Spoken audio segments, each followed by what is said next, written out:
Hello, everyone, and welcome back to Disc Golf Examiner. Today, we're bringing you coverage from the 2022 Indiana Open at the IUP College Lodge, driven by Innova Disc Golf. I'm your host, Bryan Keegan. Joining me today, Tournament Director J. Gary Dropcho. J. Gary, how are you doing? Hey, Bryan, we're back again. That's Love to see you disc golf at the most beautiful course in Western Pennsylvania, IUP College Lodge, my home course. And I gotta say, very challenging, heavily wooded, and tightly wooded, I should say. Of course, today we had a lot of rain coming in. We had some weather delays at a certain point, and we're gonna start off this round with an absolute pour. So this back nine is going to be interesting. Okay. Well, the back nine, I think, is a little tougher than the front nine. It's definitely tighter in some spots, and it goes up the hill as well. And then, of course, it's got a big finishing hole. So the players are really bunched tightly. There's 2 strokes between Brad Schick and David Dunn, 2 strokes between David and Mark Fedorenko, and 2 between him and Colby. And we're going to start things off on hole 10. It's a par 3, 231, very tightly wooded. I would say the gap is to the right for right-hand backhand. What do you think, J. Gary? Yeah, it's kind of a turnover flex shot for a righty backhand. Honestly, there are too many trees on this hole, including that one right there in front of the basket that has that bend in it. I hit it on my putt. We're a little restricted in what we can take out of the course because of what the co-op wants the area to remain as natural as possible. But the play is to get it up to the right and give yourself a look kind of down at the basket. This actually hole was redesigned in 2000, I think around 2014. We moved it into the woods out of the open area because it was conflicting with hole 18. So it's actually, I would still say this hole's in development. Let's say that. These guys are having some trouble getting it all the way to the basket, and David has very little trouble going right through all the trees. So it's not just the tee shot, but it's like the next couple where you're just looking for small spaces to fit your shot through. And we do have a temperature change going here too. Getting cold. I'll tell you what, I didn't notice this before, but Dave's got an interesting grip on that disc. That's a turbo putt. Yeah. It looks like he had like a Spider-Man grip on that disc. Very interesting. He probably had his thumb under the bottom of the flight plate and his pinky and index fingers on the outside of the rim. Yeah. Oh, and Mark. Oh, Mark. He said, okay. I guess he's just kind of glad to get out of there with a par. It was absolutely pouring, and I don't think he, could get a good grip on that disc. Yeah. And grip it's everything with putting, right? You got to feel the disc. You got to be one with it.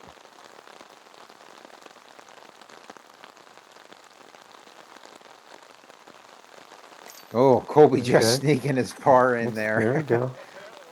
And when it's wet like this, it's hard to. You can dry your hand. You can dry the disc with a towel, but players become expert at getting their grip, putting it under their jacket while they're holding it in the grip, and then and then keeping it in that grip as they're going to throw, because you don't want to get it wet between gripping it and throwing it. Here we go. We're going up the hill.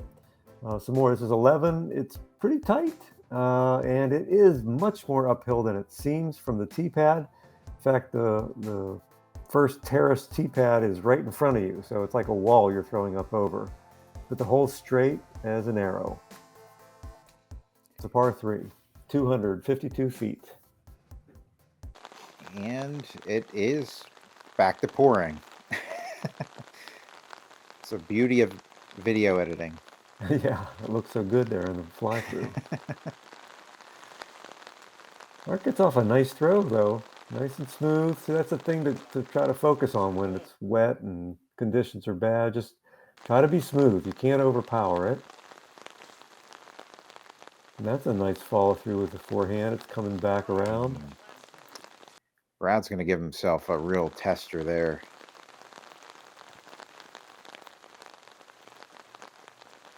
Colby going forehand also.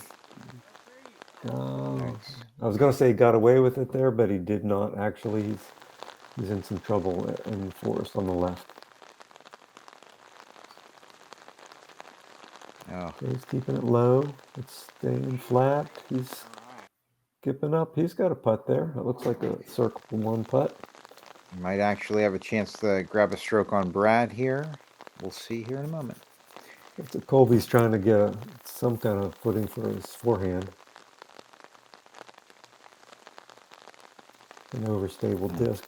Got the nose down a little and caught some roots. Did not get any skip. He's going to have an uphill putt for his par. Oh, and Brad for his birdie. Crushed that putt. Look at him run it in. That's 40 feet. I'm going to take a second look at that one. In the pouring rain. Beautiful. Boom. Wow.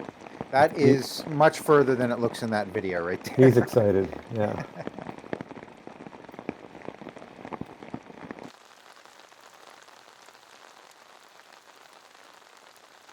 Colby for par.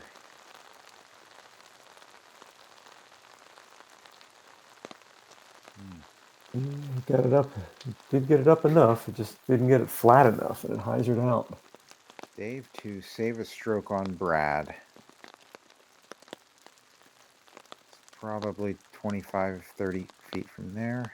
And beautiful Nice. putt. He's got a really nice extension on his putt. And good, like wrist putt. Good spin on the end of his putt too. He got right height. Hand up. Hand is up above his head on the follow through. Wow. That's especially important with those uphill putts. And Mark is right in the middle. Great birdie there. 3 birdies there. Yeah. And now the rain is slowly tapering off. You can see how wet Colby's jacket is. I mean, so that starts to bind you a little bit. You know, the jacket gets heavier, and so playing in the rain is definitely a skill to develop as a tournament player because you're gonna sometime be in the rain. Looks good in the fly through here though. Nice and dry. This par 4 uphill, 450 feet, numbered hole 12. This road is the fairway. That's where you want to be, but you want to be on the left side of this road because the right-hand side has the drainage ditch in it, and the discs tend to skitter into that ditch, and you got no footing for a run-up. But the second shot is really tight to this pin, which is over on the right-hand side. The best way to get to play it is to go all the way up the road and then directly at the basket from like almost a 90-degree angle. Mark's shot landed flat, but skips into that ditch a little bit. It's going to have some footing problems. Oh, Brad hoping for that kick. Unfortunately, he's going to be on the right side there. That's going to be tough. Yeah, the right side's much worse than the left. Ooh, and Dave is a beautiful shot up the hill here. Really nice. Look at it. Travel. Oh, he's in a good angle to approach the pin. That was a great drive. That was probably 350 there. Colby's. Oh. Okay. There's some work to do. We're going to see some interesting angles down there. And Brad's going to catch a tree. He's got himself back in position. Now, Colby looks like he's going to just fight through the forest here. Ooh. He's done it. Yeah, that's pretty nice. You can save par there for sure. You might throw it in. Yeah, that's right, Bowman. Move out of the way. Nah, that's the sucker gap. I'm not going that way. And that's just got to hook up. Yeah, it's coming in. Yeah. Yay! Yes, sir. Yeah, that's the idea. Play it up the road and then bring it in at the very end of its flight.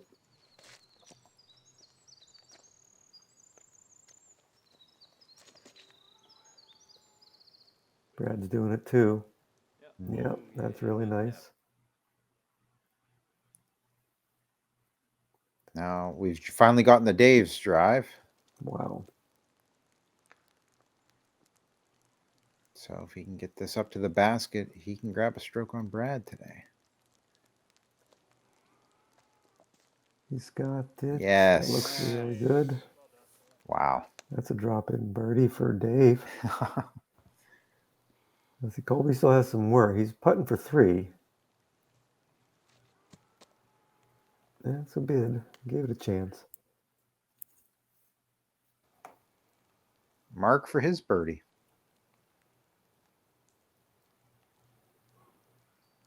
He's rethinking his stance there. Yes, sir. Either that or just that's part of his setup. Either way, it looked good. You know, this hole did play below par. Yep. 3.76. Mm-hmm.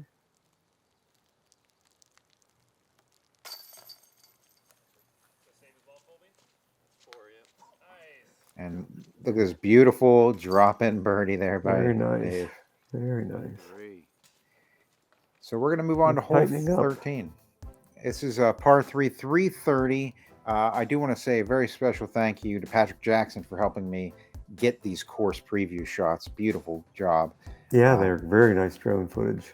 The drone's flying straight to the pin, and that's the kind of the straight line way. But you may see players throwing a backhand flex shot down the park road and then hyzering back to the left.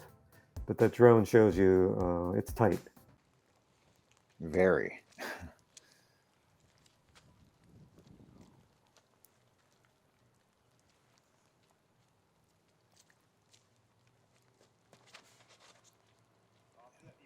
Mark's praying for that one to get through. Ah.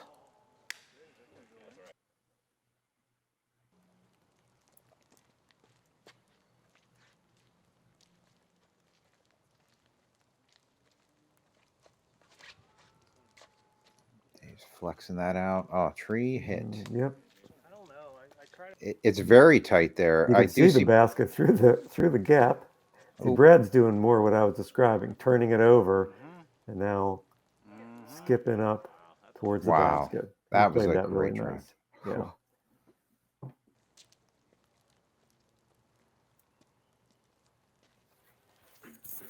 With only one stroke between him and Dave right now, I'm sure he's happy to That's get that one up early there. release for Colby, and then it kicked even farther left.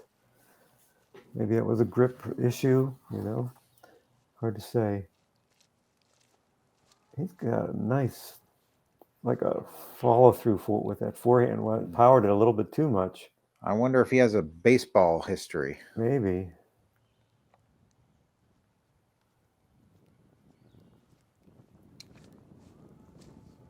Big skip. Dave's got a skip there and a little bit of a slide. He's got a putt. He's probably about 25 feet.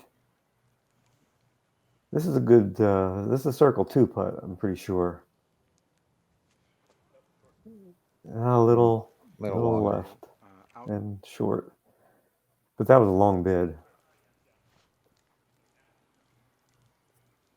Colby checking on his footing here. Yeah, he's in this pile of branches. Looks like he's got a tree he's got to get to the right of. A little bit too much hyzer. This is for Dave's par.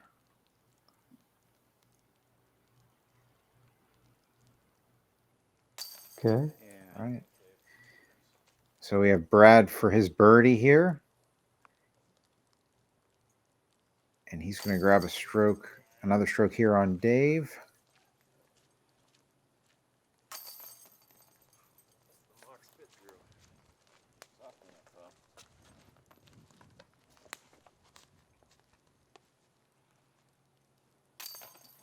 tapping that in. So hole 14, par 4, 570. But let's talk about this hole because I honestly think it's one of the most challenging on the course. It's so easy for your disc to hit a tree and go down this hill on the left-hand side. What do you think, Jay Gary? Yeah, you can see in the drone footage how much it slopes left. So gravity is just pulling everything left. And there actually is a bend, a little bit dog leg in the fairway, about halfway down. We're still going downhill as the drone is flying to right about here. And then the fairway goes uphill. It's still sloping left. And the basket's sitting on the edge of the plateau with a lot of slope away from it on the left-hand side. But it's tight the whole way down. The fairway may only be about 25 feet wide. But there are I would say two fairways, aren't there? There's really a lower path and a higher path, right? If you not on the tee shot, but sometimes if you miss this main fairway, you can drop down onto a lower road that kind of parallels the fairway, and gives you a way to scramble and get to the basket to save your par. As you can see, they're all wanting to turn this disc over. The tee shot requires it, but it's also downhill, so you got to turn it, and it's got to get nose down. Oh, yes. No. And he didn't quite get enough of the turn, kicked the tree, and went left.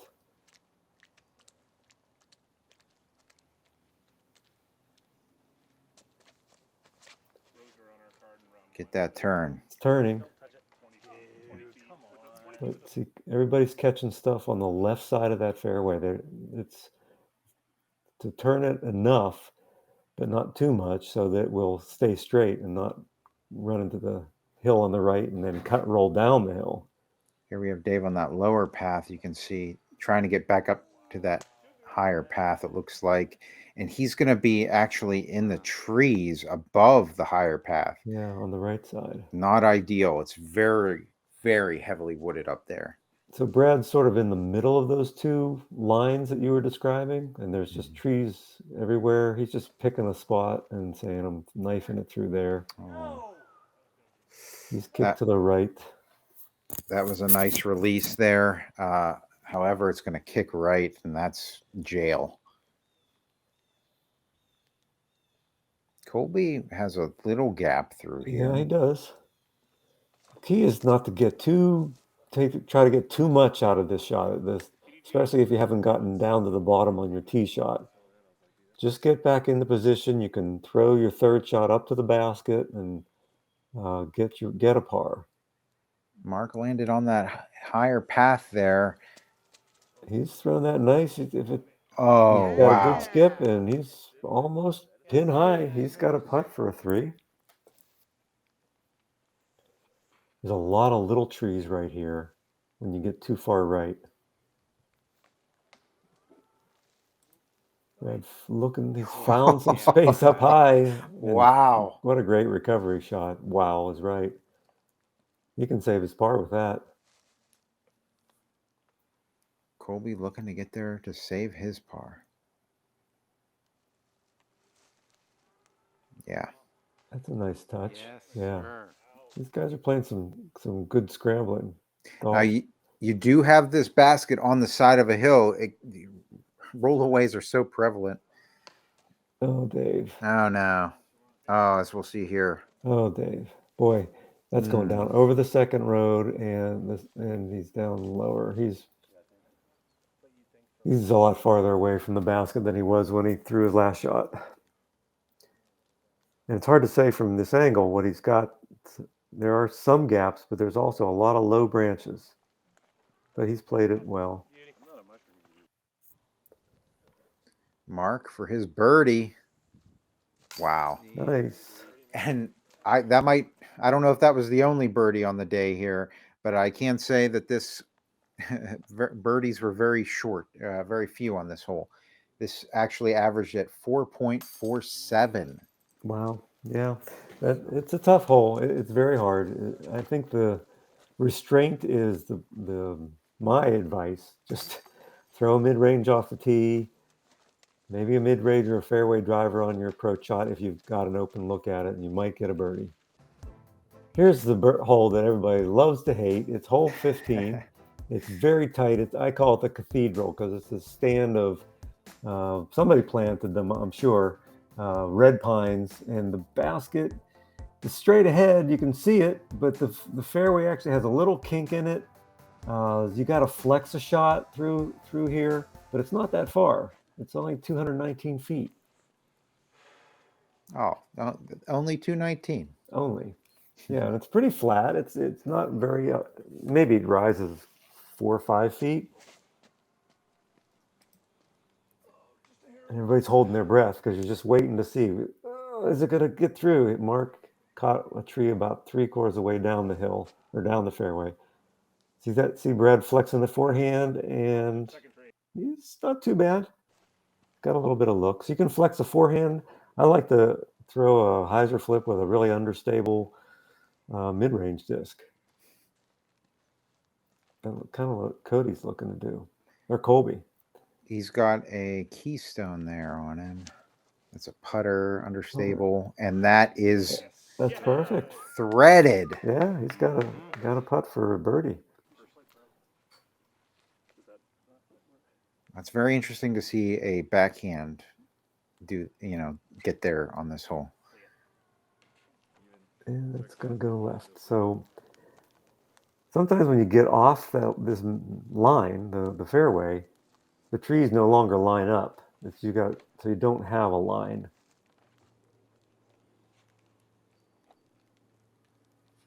But it looks like David's got something to play through. Yep. Oh, okay. Tree.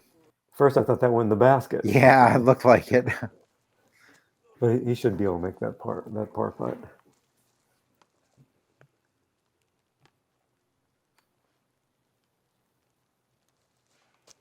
Just kind of jumping it through there, working for par at this point.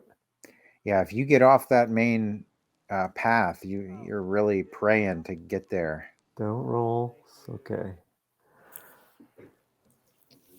Colby for his birdie. Yes, Attaboy, sir. Colby.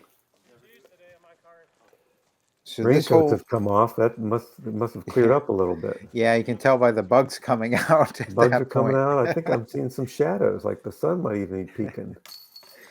So this actually did average above par, 3.41. Not surprised. Yeah, it's a hard hole. It's fair, but it can be unfair. It can break your heart. So all right, here we go. 14. This is a par 4. It's an easy par 4. It's only 570 feet. It's very open. His first shot is wide open through a landing zone. Or if these players have a really good forehand, they can get it to skip around the corner.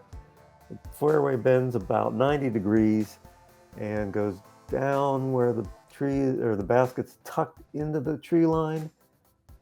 It's a tight little approach, but these players should be able to get a birdie on this hole. I'm going to predict that 3 of the 4 get birdies. And I bet all of them throw forehands on this tee shot.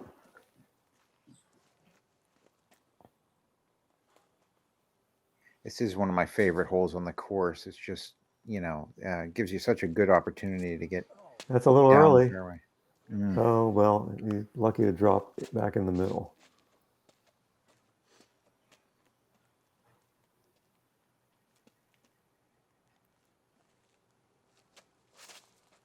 Mark. That's going to work. Yes. Big skip. Wow. Yeah, see how he's lined up, and now he's got a straight in approach, or he can skip a forehand into there.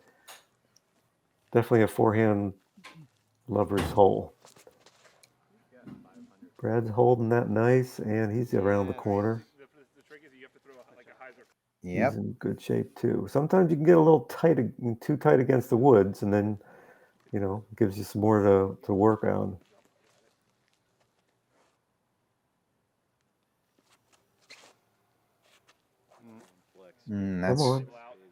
Come on back. Starting to And that's the danger, penetrating too far into the through the fairway.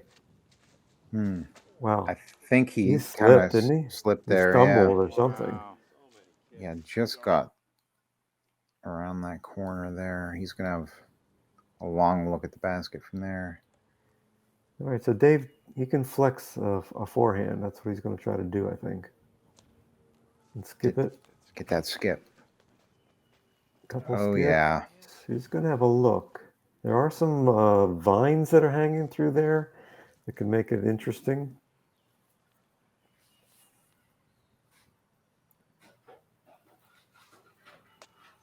Colby with that. There's Looks like I think that's his justice. And that's putting. That looks like he's got a clean look at it. All right, so what's Mark going to do? Is he skipping it in here? You're just going to kind of flick a little hyzer. Got a tree kick, and he's going to be short. There is a little bit of a tester. There's a tree there with a lot of low branches. I don't know if he cleared that or not. Brad's doing the skip approach. Didn't skip very much, but he's got that putt, I think. And Dave for his birdie. Didn't quite push into that one. All right, Colby saves a par. This is Brad for birdie. Okay. Yes. Nicely done. This is Mark for birdie.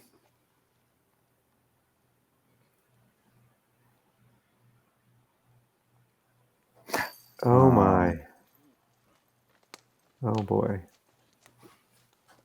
It's a little bit too far right. That's all it takes.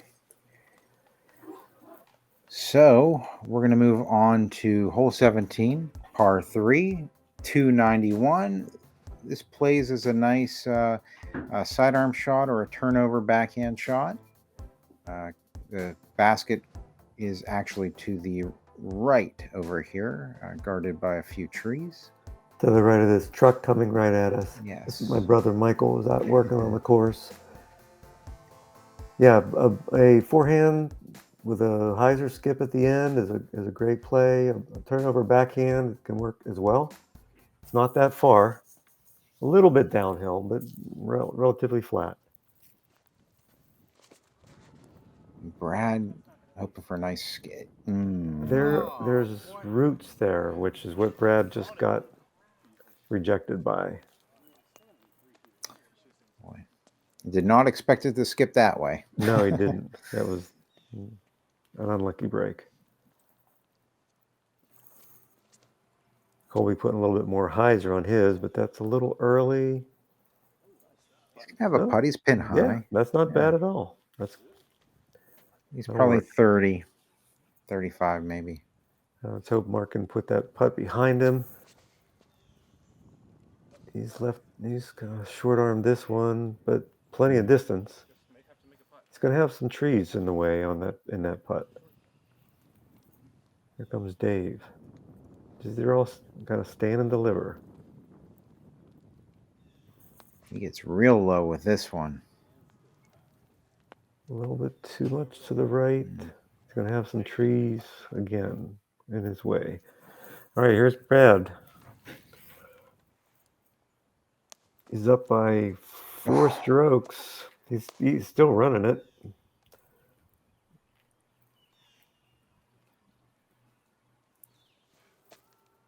Mark with the jumper, just a little bit low. See, Dave's got a lot of stuff in the way. I'm going to try to knife a hyzer putt through there. Ooh, just a little high. Good run at it. Strong. That's why you got to put them to go through the basket, through the chains.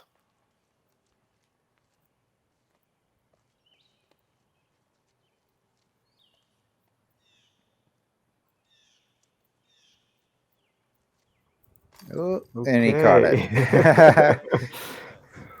Yeah. Those are the kind you got to watch the whole way. Even if they're in the chain, you got to be sure. Doesn't try to get away from you. All right, Dave cleans up. And Brad and Mark.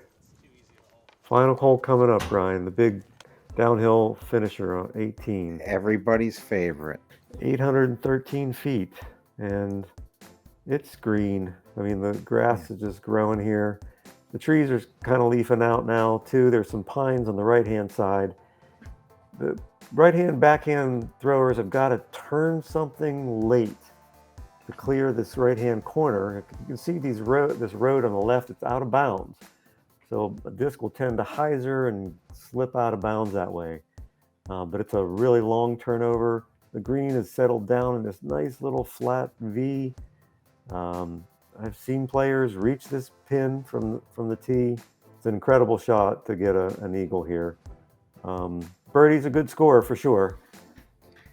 And I got to say, like right off the tee, what you don't really notice through the coverage here is that there's a little hill or a hump there. You got to get over that knoll, yeah.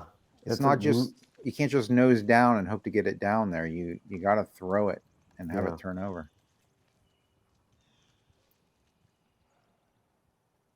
And you definitely don't want to end up in the trees because there's only a few gaps through there. He's got the nose up on this. It's turning. It is turning, but watch, it's going to hyzer late and it's going to go out of bounds, isn't it? Yes, it is. That's an OB right there. Yeah. That's the hard thing about this shot. Now, Brad's going to just take the out of bounds out of play with a forehand. He still has to turn it over to get around this corner on the right. Ooh. And I don't know that he's got enough. Yeah, that is going to be in the woods there, tightly wooded. He's going to just be playing for par. Well, he's playing for par anyway. So Mark's winding up power throw here. I do want to say, I believe we have Vinny Montanari on chase card. That's 5 under as well. Okay, that's turning nose down and cut rolling across the fairway. And I couldn't see where it finished it, but oh yeah, there it is. So he's right on the edge of the woods. You can probably have a hyzer approach shot to the basket, but it'll be a long downhill one. Here comes David. He's got the nose up immediately. Oh, that's not coming back. Nope.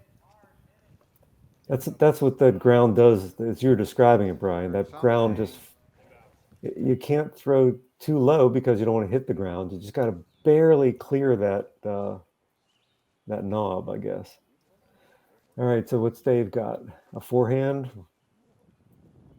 He's looking for a gap, just trying to get it out and down the hill. I mean, to get it to the basket would be a miracle. Oh, he's playing over the OB. Big skip. Okay. Wow. Well, sometimes they'll roll. Well, I should be able to save the par. Okay, Mark doesn't have a full run up here. He's just got to stand and deliver backhand.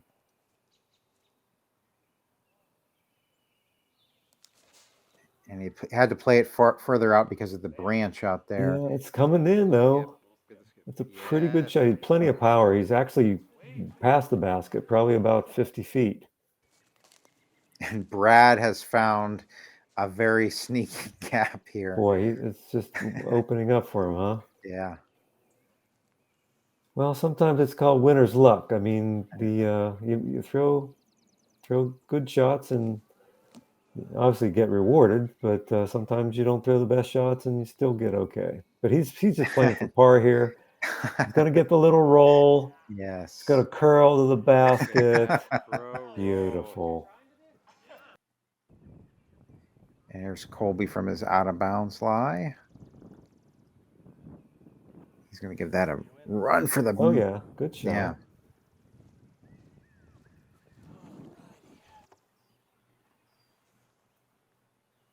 They're still putting downhill. It's still about, I don't know, 10 feet below him.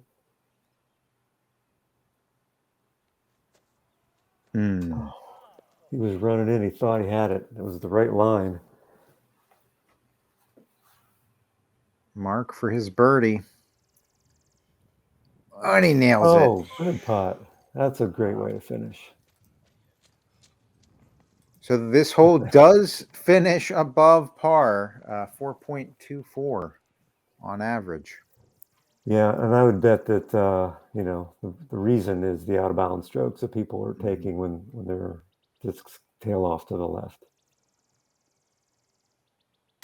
All right, Colby, good finishing with a par. There's our champ returning to defend his title 4 years later. And Dave Dunn, that's good showing. Coming back to his home course.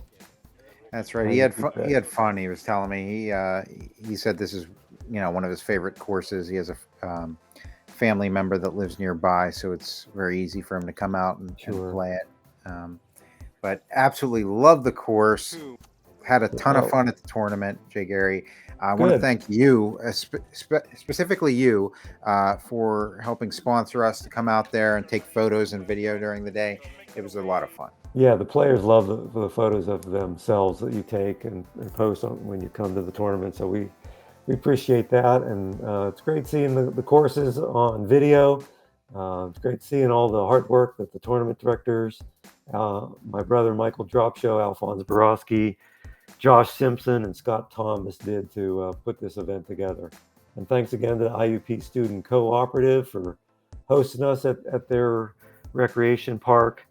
To our title sponsor, the Jim Simpson family, our manufacturing sponsor, Innova Disc Golf, but also our sponsors from Indiana, PA, the IDLA, Indiana Disc Links Association, Spagetti Benders, Indiana Cycling Center, and Diversified Energy. You guys really appreciate everything you did to put this event on again. And thanks again, Bryan, for letting me talk about it. No, it's absolutely a pleasure, Jay Gary. You've done so much for disc golf in the Pittsburgh area, and we absolutely love anything that you put together. It's always great, whether it be tournaments or courses or your instructional things that you put together. So thanks so much for that. We really appreciate it, and that's going to do it for us here at the 2022 Indiana Open at the IUP College Lodge. We hope you guys enjoyed it. Remember to like, share, subscribe. We always appreciate it whenever you do that. And until next time, keep banging those chains.